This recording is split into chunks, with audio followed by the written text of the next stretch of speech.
వారసుడు. రచన కోలార్ కృష్ణ అయ్యర్. చందమామ కథ.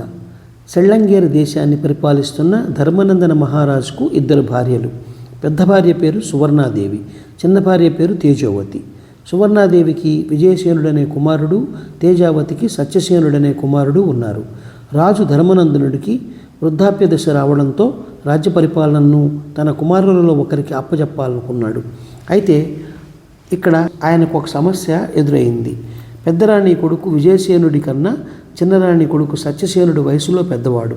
ఇద్దరికీ రాజ్యాన్ని ఏలేందుకు సమానమైన శక్తి సామర్థ్యాలున్నాయి. పెద్దరాణి తన కుమారుడు వయసులో చిన్నవాడైనా పెద్దరాణి కుమారుడు గనక అతడికే పట్టం కట్టాలని పట్టుబట్టింది. అలాగే చిన్నరాణి వయసులో పెద్దవాడు గనక రాజ్యం తన కుమారుడికి చెందాలని పంతం పట్టింది. రాజుకు ఏ రాణి మనస్సును నొప్పించడం ఇష్టం లేదు. కానీ ఆయనకు పెద్దరాణి కుమారుడైన విజయసేనుడంటే ప్రేమ ఎక్కువ. మంత్రి విద్యాసాగరుడికి ఆయన ఈ క్లిష్ట సమస్యకు అందరికీ అంగీకారమైన ఒక పరిష్కార మార్గం ఆలోచించమని చెప్పి తనకు విజయసేనుడంటే ఎక్కువ మక్కువ అని తెలియపరిచాడు. సెళ్ళంగిరి దేశానికి పొరుగు దేశమైన గంగాపురాన్ని అమరేంద్రుడైన రాజు పరిపాలిస్తున్నాడు. ఈయన తేజోవతికి సోదరుడు. సంతానం లేదు. అందువల్ల తేజోవతి కుమారుడైన సత్యసేనుణ్ణి దత్తత చేసుకుని అతడికి రాజ్యం అప్పగించి తాను విశ్రాంతి తీసుకోవాలనుకున్నాడు. అంతేకాక ఆయనకు సత్యసేనుణ్ణి సెళ్ళంగేరికి రాజును చేయాలన్న ఆలోచన కూడా ఉన్నది.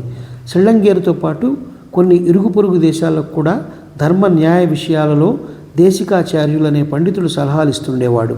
ఆయన న్యాయశాస్త్ర నిపుణుడు. ఆయన న్యాయ నిర్ణయాన్ని అందరూ అంగీకరించేవారు. అమరేంద్రుడు దేశికాచార్యులను ఆహ్వానించి సత్యసేనుడికి సెళ్ళంగేరి రాజసింహాసనానికి గల అర్హతను గురించి అడిగాడు. అందుకు దేశికాచార్యులు సత్యసేనుడు చిన్నరాణి కుమారుడైన వయసులో పెద్దరాణి కుమారుడి కన్నా పెద్దవాడు కనుక అతడికే సింహాసన అర్హత ఎక్కువ. అయినా ఇది చాలా క్లిష్ట సమస్య, ఆలోచించి తర్వాత చెబుతాను అన్నాడు. ఈ సంగతి విన్న సెళ్ళంగేరి మంత్రి విద్యాసాగరుడు అమరేంద్రుడి వద్దకు వెళ్ళి, మహారాజా, మీకు మీ చెల్లెలి కుమారుణ్ణి సెళ్ళంగేరికి రాజును చేయాలన్న కోరిక ఉన్నట్టు తెలిసింది. అందువల్ల పెద్దరాణి గారి కుమారుడైన విజయసేనుణ్ణి దత్తత చేసుకుని మీ రాజ్యానికి వారసుణ్ణి చేయండి. మీ రాజ్యం సెళ్ళంగేరి రాజ్యం కన్నా చిన్నదైనా మేము పెద్దరాణి గారికి సెళ్ళంగేరిపై తన కుమారుడికి గల హక్కును వదులుకోమని నచ్చజెబుతాము అన్నాడు. కానీ ఇందుకు అమరేంద్రుడు అంగీకరించక, ఇది సాధ్యపడదు. నాకు ఆత్మబంధువైన వాణ్ణి దత్తత చేసుకుని రాజ్యం వాడికి అప్పగిస్తాను. సెళ్ళంగేరి రాజ్యం విషయంలో మీరు న్యాయం ధర్మం తర్కించి ఒక నిర్ణయానికి రండి అని జవాబిచ్చాడు. ఆ తర్వాత అమరేంద్రుడు ఇక కాలహరణం చేస్తే విజయసేనుణ్ణి దత్తత చేసుకోమని తనపై మరింత ఒత్తిడి తెస్తారని భయపడి ధర్మనందుడి వద్దకు వెళ్ళి సత్యసేనుణ్ణి తనకు దత్తు ఇవ్వమని కోరాడు. ధర్మనందనుడు తన మంత్రి విద్యాసాగరుడి సలహా అడిగాడు. మహారాజా, ఈ దత్తుకు మీరు వెంటనే అంగీకరించండి. ఇందుకు ఒక మంచి కారణమే ఉన్నది అన్నాడు విద్యాసాగరుడు.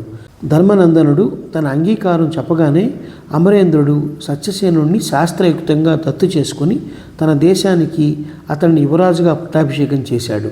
కొద్ది రోజుల తరువాత ధర్మనందనుడు, 2 రాణులు, అమరేంద్రుడు సమస్యను న్యాయధర్మాలు ఆలోచించి తమరే పరిష్కరించాలి అన్నాడు.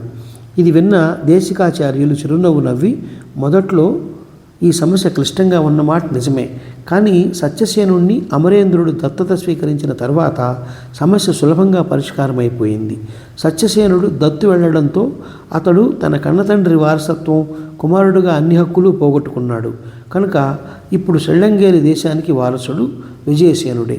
ఇందులో ఎలాంటి సందేహాలకు తావులేదు అన్నాడు. దేశికాచార్యులు చెప్పిన దానికి అందరూ ఒప్పుకోక తప్పలేదు. అమరేంద్రుడికి తాను దురాశ వల్ల చేసిన పొరపాటు ఇప్పుడు అర్థమైంది. విజయసేనుణ్ణి దత్తు చేసుకుని ఉంటే చాలా పెద్దదైన సెళ్ళంగేరి రాజ్యానికి తన మేనల్లుడైన సత్యసేనుడు రాజై ఉండేవాడు. ఈ కథ నచ్చినట్లయితే షేర్, లైక్, సబ్స్క్రైబ్ చేసి పక్కనున్న గంట ఐకాన్ని కొట్టండి.